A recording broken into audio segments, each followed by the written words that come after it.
Bonjour et bienvenue. Aujourd'hui, on plonge dans un monde complètement fou, un monde invisible, mais d'une puissance incroyable, celui de la nanotechnologie quantique.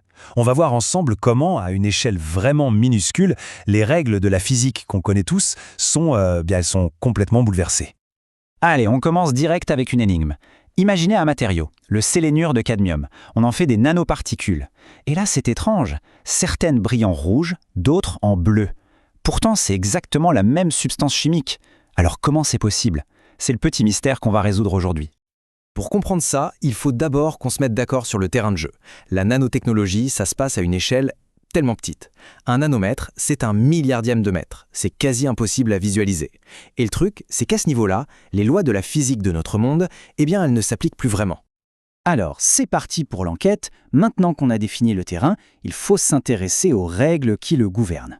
Et pour comprendre notre histoire de couleurs, il faut accepter une chose, on va jouer avec de toutes nouvelles règles.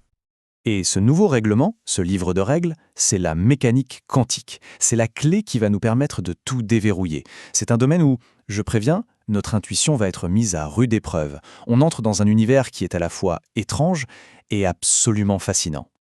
Bon, explorons un peu les principes de base de ce monde si particulier. Il y a 3 règles essentielles à connaître. Elles peuvent sembler presque magiques, mais elles sont au cœur de notre mystère, et en fait de toutes les technologies qui en découlent. La première règle, c'est la dualité onde-particule. En gros, un électron, ce n'est pas juste une petite bille solide. C'est aussi une onde, un peu comme une vaguelette qui se propage. Et le plus fou, c'est qu'il peut être les deux, en même temps. C'est l'un des piliers de toute la physique quantique. Deuxième règle, et là, attention, c'est un indice crucial pour notre énigme, le confinement quantique. Imaginez qu'on piège cette onde d'électrons dans une toute petite boîte, l'onde ne peut plus vibrer n'importe comment. Elle est forcée de n'adopter que certaines vibrations bien précises. Et chaque vibration correspond à un niveau d'énergie bien défini. Et voici la 3e règle, sans doute la plus dingue de toutes, l'effet tunnel. Pour faire simple, c'est un peu comme si une balle de tennis pouvait traverser un mur en béton sans le casser. Dans notre monde, c'est impossible. En mécanique quantique, non seulement c'est possible, mais ça arrive tout le temps. Oui, c'est exactement ça. C'est l'un des super-pouvoirs les plus étranges et les plus puissants du monde quantique. Et c'est un pouvoir qu'on utilise déjà dans certaines technologies, comme les microscopes de pointe. Parfait. Maintenant qu'on a posé ces 3 règles, on a tous les indices en main. Et c'est surtout la deuxième, le confinement quantique, qui va nous permettre de revenir à notre énigme de départ et de la résoudre une bonne fois pour toutes. Alors, voici le moment Eureka. En fait, tout dépend de la taille de la boîte dans laquelle l'électron est coincé. Dans une grande nanoparticule, la boîte est plus large. Les niveaux d'énergie possibles sont donc très proches les uns des autres. Quand l'électron saute d'un niveau à l'autre, il libère peu d'énergie, de la lumière rouge. Mais dans une petite nanoparticule, la boîte est toute petite, très étroite. Du coup, les niveaux d'énergie sont très espacés. Pour sauter entre eux, l'électron doit libérer beaucoup plus d'énergie et ça donne de la lumière bleue. Pensez à une corde de guitare. Plus on la raccourcit, plus le son est aigu, donc plus l'énergie est grande. Là, c'est pareil. Plus la boîte est petite, plus l'énergie de la lumière est grande, et donc plus elle est bleue. Le point central, il est là. La taille, ce n'est plus juste une mesure, ça devient un véritable bouton de réglage. En fabriquant des nanoparticules de tailles différentes, on peut en fait programmer avec une précision incroyable leurs propriétés, comme la couleur. Voilà, mystère résolu. Et cette idée que la taille devient un bouton de réglage, elle est absolument fondamentale.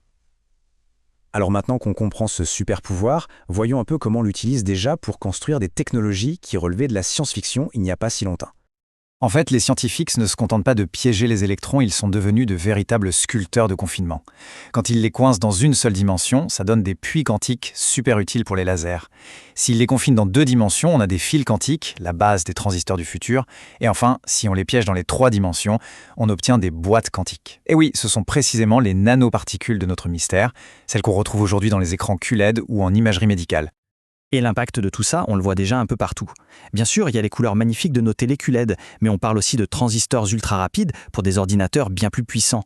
Il y a même un domaine entier, la spintronique, qui utilise non plus la charge de l'électron, mais son spin, une sorte de petite toupie magnétique, pour stocker l'info. Et tout ça, à terme, ça nous mène à la promesse ultime, l'ordinateur quantique. Et pour la médecine, le potentiel est tout aussi incroyable. Ces boîtes quantiques, on peut s'en servir comme de minuscules balises lumineuses pour marquer et suivre des cellules cancéreuses dans le corps. Ça permet des diagnostics bien plus précis. Ou même pour livrer des médicaments pile au bon endroit et nulle part ailleurs. On arrive à la fin de notre exploration. Après ce voyage, de la simple couleur d'une nanoparticule jusqu'à l'ordinateur quantique, qu'est-ce qu'il faut retenir? C'est quoi la grande idée derrière tout ça? Voilà, c'est ça l'idée la plus puissante. En manipulant la matière atome par atome, on ne fait pas que découvrir des nouvelles propriétés, on les conçoit. On peut littéralement construire des matériaux avec les caractéristiques exactes qu'on veut, en partant de zéro. Alors qu'on commence à peine à maîtriser cet outil de programmation de la matière, les possibilités semblent infinies. Des matériaux plus solides, des ordinateurs plus rapides, des traitements médicaux révolutionnaires. Le futur est vraiment en train de se construire à l'échelle de l'infiniment petit.